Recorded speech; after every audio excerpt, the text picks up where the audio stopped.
I'd like to acknowledge the traditional territory of the First Nation here, and that's St. Mary's Band. And I'd just like to say thank you very much for allowing us onto your territory. I really appreciate that. Just praying and everything that all this information will go back to those communities that weren't able to attend today, Ray. And we will have like the handouts, so you can provide that maybe at your next update there.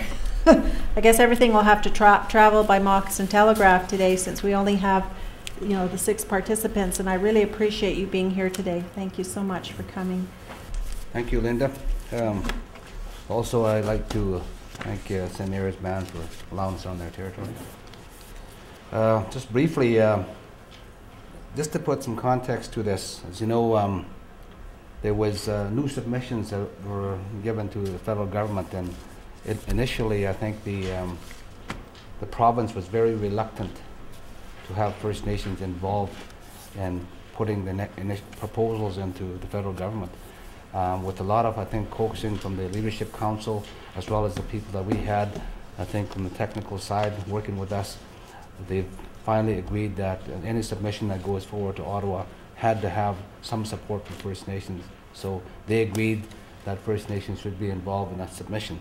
With regard to strategic goals, we need to ensure that we're able to achieve the things that we want to achieve within the budgets that are allocated to us.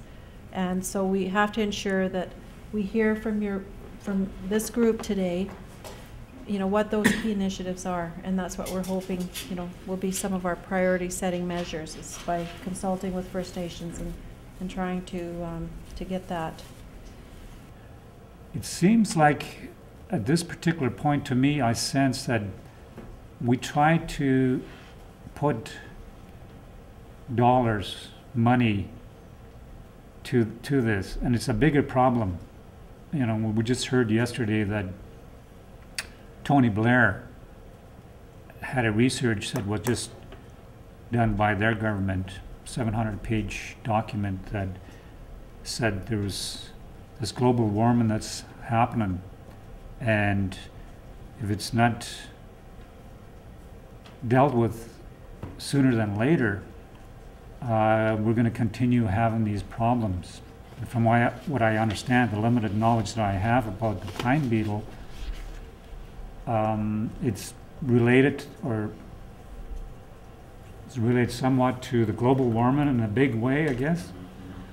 So if we're not going to be addressing the bigger question about global warming, we're just sort of putting a Band-Aid to the problem. And it seems like we're focusing on our immediate backyards in BC, putting out the fires. Let's get those logs down, those trees down, I meant to say, and let's make a buck. And I know that sometimes, as you mentioned, in regards to Harper's desire to put more money to this, I think you mentioned $1 billion.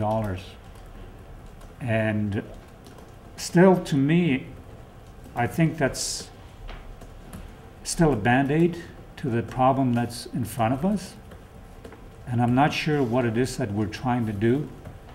And to be honest with you, when I'm asked to talk about my values and principles, when there's this big thing hanging over our heads, and we just kind of, a lot of our people, a lot of our leaders, we just stick our heads in the sand and expect that it's going to go away. Someone's going to find a solution with the pine beetle.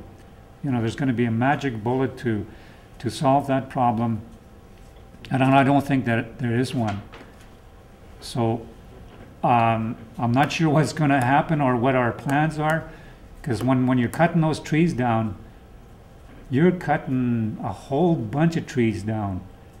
And what do we replace it with? What do we replace that with? I will kind of show you guys what they are proposing now, and then I will take your ideas back, put them in a report. Every idea that we receive today will be recorded and put back into that report, and then it will be proposed back to the First Nations Forestry Council, the interim board that Chief Price described. And then from there, it's my understanding that there will be a discussion at the leadership level as to how the best structure for this to be is.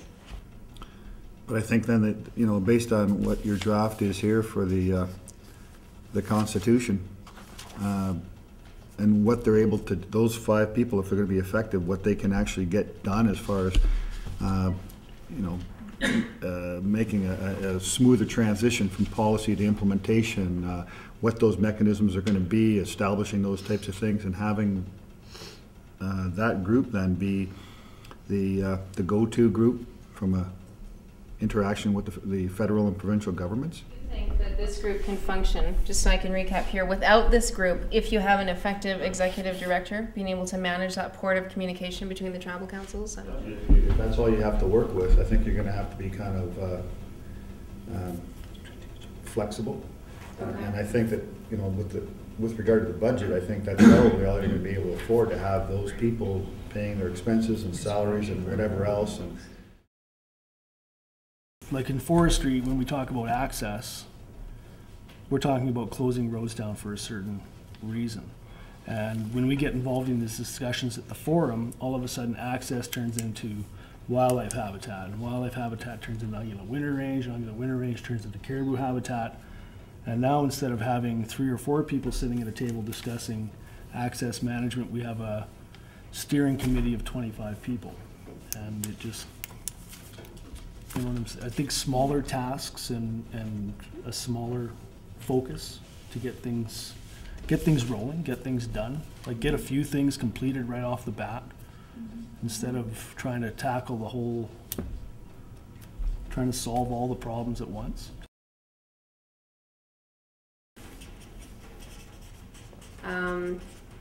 The idea of this issue is kind of strategic issues is these are going to be the things that we're going to put in the proposed strategic plan. the stumpage should then probably, it works for, say, MOE, Ministry of Environment and BC Parks, and other entities too, can use their stumpage back into a program that they can borrow off to do other things to manage the resources for, rather than having it go to government. But then there's some issues around other stuff, infrastructure and taxes and everything else.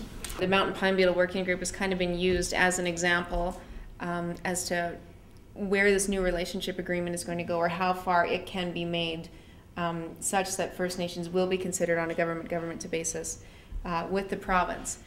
There hasn't been a lot of discussion yet as to how that is going to influence industry, and particularly with forestry, which is why, in my opinion, that the First Nations Forestry Council is being watched so closely right now. And the more that I just learned a lot about stumpage rates right now. This is probably, I would expect, going to become one of the main priorities of the Forest Council, to figure out how that can be considered within the realm of a government-to-government relationship, and lower to that a management-to-management relationship. The First Nations be at the management table and be considered the same. With a fixed area radius, fixed area, then we're going to be putting.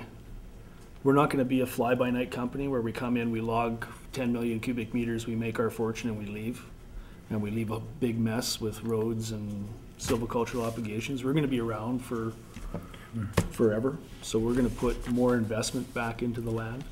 So it's going to be at a higher cost. So why shouldn't we have a lower stumpage? And at the management level part. Yeah.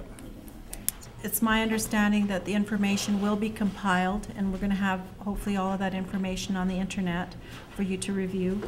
And from there, we'll be making a recommendation to the Leadership Council, and hopefully you'll be able to get all that information out and have that distributed to your communities. So thank you again for coming. Thanks for joining. Great. Okay, Helen. Thanks for joining. Great.